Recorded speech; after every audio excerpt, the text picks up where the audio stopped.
নমস্কার, আমি তরুণ ঘোষ। আমি জানি সবাই অধীর অপেক্ষায় রয়েছেন যে শেখ হাসিনার সঙ্গে তুলসী গ্যাবার্ডের কি কথাবার্তা হলো। কাল আমি কোন রকম খবর পাইনি, আপনাদের বলেইছিলাম। গতকাল রাত থেকে আজকে সকাল পর্যন্ত টুকরো টুকরো কিছু কথা, কিছু এই সংলাপ আমার কানে এসছে, যেগুলো মেলালে একটা সামগ্রিক চিত্র পাওয়া যায়। যেমন ধরুন, এই বৈঠকটা হওয়ার আগে অজিত দোভালের সঙ্গে যখন কথা হয় তুলসী গ্যাবার্ডের, তখন তুলসী গ্যাবার্ড বলেন একেবারে কেঠো বৈঠক না করে যদি একটু ঘরোয়া আলাপ আলোচনার মধ্যে দিয়ে বৈঠকটা শুরু করা যায়, তাহলে প্রধানমন্ত্রী শেখ হাসিনা অনেকটা ফ্রি হতে পারবেন, তার মত ছিল। অজিত দোভাল বলেন ঠিকই আছে, কোনো অসুবিধা নেই। সেখানে উপস্থিত ছিলেন রবি সিনহা, আমাদের যিনি রয়ের যিনি চিফ ডিরেক্টর,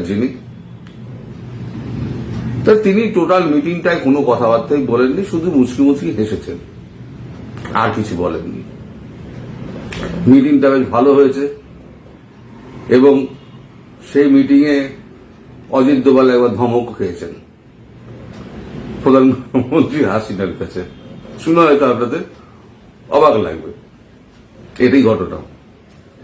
ব্যাপারটা হয়েছে, শেখ হাসিনার সঙ্গে যখন দেখা হলো, প্রথমে কুশল বিনিময় এবং তারপরেতে একে অন্যের স্বাস্থ্যের খোঁজ খবর নেওয়া, কেমন আছেন, শরীর কি অবস্থা, ঠিকঠাক চিকিৎসা হচ্ছে কিনা আপনার, এই সমস্ত প্রাথমিক কথাবার্তার মধ্যে দিয়ে ওনাকে অনেকটা সহজ করে নেন তুলসী গ্যাবার্ড। এরপর তিনি অভিযোগ করেন, আমি শুনেছি আপনি নাকি চিকিৎসকদের কথা শোনেন না। তখন পাশে যে নার্স দাঁড়িয়েছিলেন, যিনি সেনাবাহিনীর নার্স, তিনি বলেন হ্যাঁ ঠিক বলেছেন আপনি। তখন অজিত দোভাল বলেন এক্স্যাক্টলি। তখন প্রধানমন্ত্রী হাসিনা তাকে বলেন তুমি চুপ করে দাও, সবসময় তুমি আমাকে দাবিয়ে রাখো, তুমি চুপ করো। তো তারপরে তুলসী গ্যাবার্ড তারপরে আর কোনো কথা বলেননি।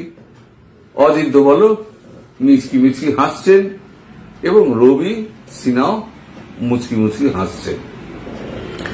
এরপর যে সমস্ত কথাবার্তা হয় সেগুলো হচ্ছে সম্পূর্ণ কূটনৈতিক এবং এক রাষ্ট্রের সঙ্গে আর এক রাষ্ট্রের সম্পর্ক কিভাবে তৈরি হবে, কিভাবে এই রিলেশনকে আরো এগিয়ে নিয়ে যাওয়া যায়, সে সমস্ত ব্যাপারে কথাবার্তা শুরু হয়।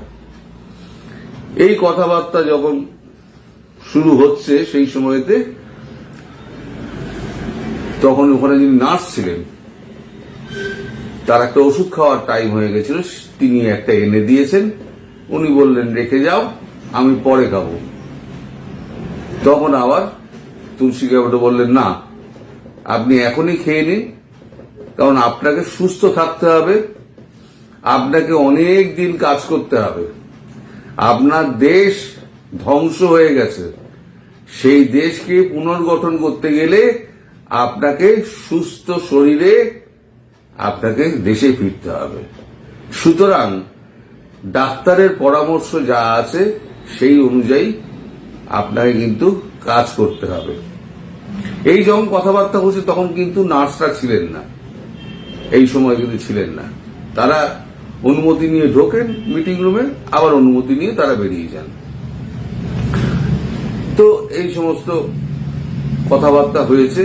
দেখুন, এই কূটনৈতিক আর যে সমস্ত কথাবার্তাগুলো হয়েছে, আর অর্থনীতি, তারপরে তো রাষ্ট্র গঠন, সেখানে কোন রাষ্ট্র কিভাবে সুবিধা দেবে না দেবে, তারপরে তো মেন কথা হচ্ছে তাকে কি করে ফেরানো হবে সেই প্ল্যান।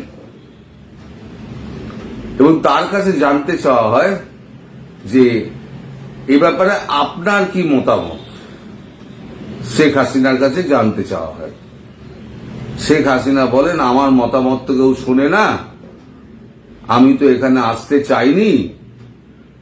অজিত দোভালের দিকে তাকিয়ে উনি বলেন, ভারত সরকার আমাকে জোর করেছিল এবং সেনাপ্রধান ওয়াকারুজ্জামান আমার উপরে একটা চাপ সৃষ্টি করেছিলেন দেশ ছাড়ার জন্য, নাহলে আমি দেশ ছাড়তাম না।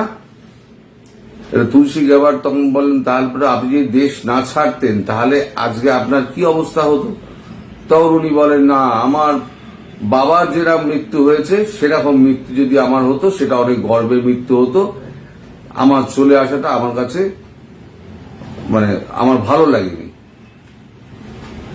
তখন কথা ওঠে, কে কথাটা তুলেন আমি জানি না, কথা ওঠে, তাহলে আপনি ব্যবস্থা নেননি কেন? তার মানে কি আপনার কাছে ইনফরমেশন পৌঁছানো হয়নি? তখন উনি বলেছেন, হ্যাঁ, আমার কাছে ইনফরমেশন ছিল, কিন্তু আমি চাইনি বাংলাদেশের বুকে এত রক্ত ঝরুক, সেটা আমি চাইনি।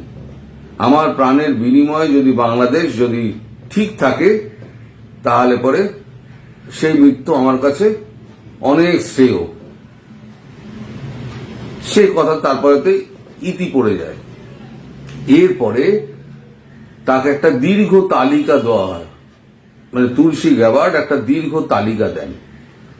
সেই তালিকাটায় বাংলাদেশের ডিজিএফআই থেকে আপনার সমস্ত সেনা সদরগুলোর কোন কোন সদস্য তারা জামাতিদের সঙ্গে যুক্ত আছে, হিজবুতের সঙ্গে যুক্ত আছে, আল শামস আল বদর তাদের সঙ্গে যুক্ত আছে, এটা জামাতেরই একটা অংশ, একদম পুঙ্খানুপুঙ্খভাবে তাদের নাম উল্লেখ করে তাদের ডেজিগনেশন উল্লেখ করা আছে যে এদের সম্পর্কে আপনাকে ব্যবস্থা নিতে হবে। এছাড়া কিছু সাংবাদিক, কিছু আপনার লেখক, বুদ্ধিজীবী এবং ওনার দলের কিছু নেতা যারা ব্যাকস্ট্যাবিং করেছিল, সেরকম একটা লিস্ট ওনাকে ধরিয়ে দেওয়া হয়।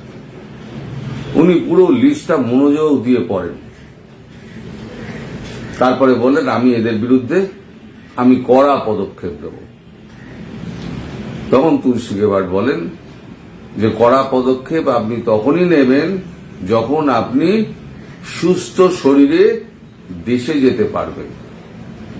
আমাদের প্রেসিডেন্ট আমার মারফত আপনার কাছে একটি বার্তা পাঠিয়েছে, যেটা আমি ঢুকেই আপনাকে আমি বললাম, আমি আবার আপনাকে বলছি যে তিনি চান আপনি প্রধানমন্ত্রী হিসেবেই দেশে ফিরুন।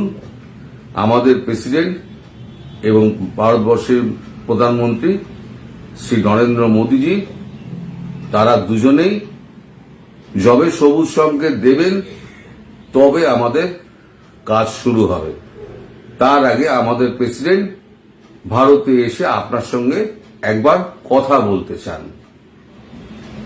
কি কথা উনি বলতে চান যখন জিজ্ঞেস করা, তখন উনি বলেন যে কি কথা হবে বা কি কথা উনি বলতে চান তা আমি আপনাকে বলতে পারবো না, কারণ তিনি কি ভাবছেন সেটা আমায় উনি বলেননি। উনি আপনাকে যেটুকু বার্তা পৌঁছে দেওয়ার আমি সেইটুকু বার্তা আপনাকে আমি পৌঁছে দিলাম।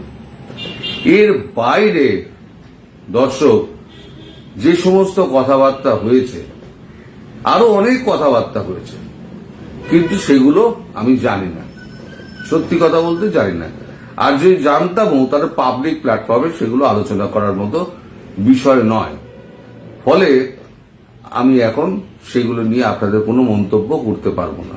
এই যে বললাম, এতেই দেখবেন কত অনেকে বলবেন গল্পটা ভালো লাগলো, আর কত গাঁজা খেয়ে বলবেন, এ অনেক আমায় শুনতে হবে। আমি আগেও শুনেছি, এখনো শুনছি, ভবিষ্যতেও শুনবো।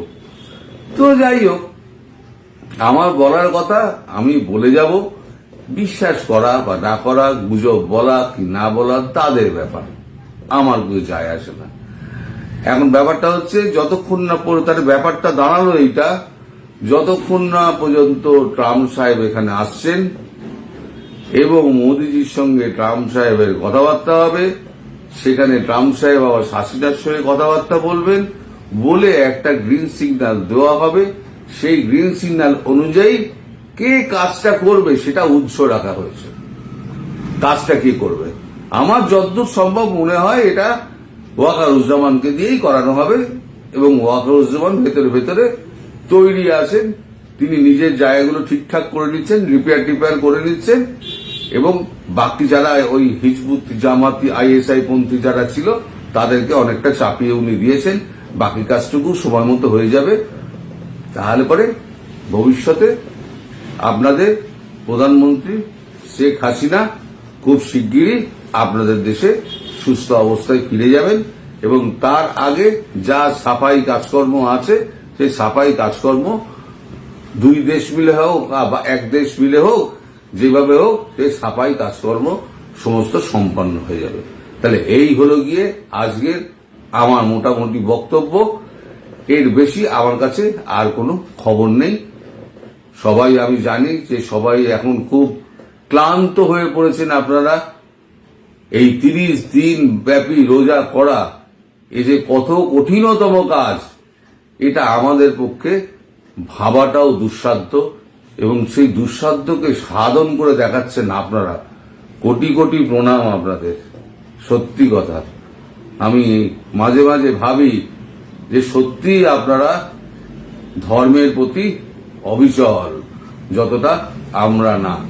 আপনারা সবাই সুস্থ থাকুন, ভালো থাকুন এবং সাবধানে থাকুন।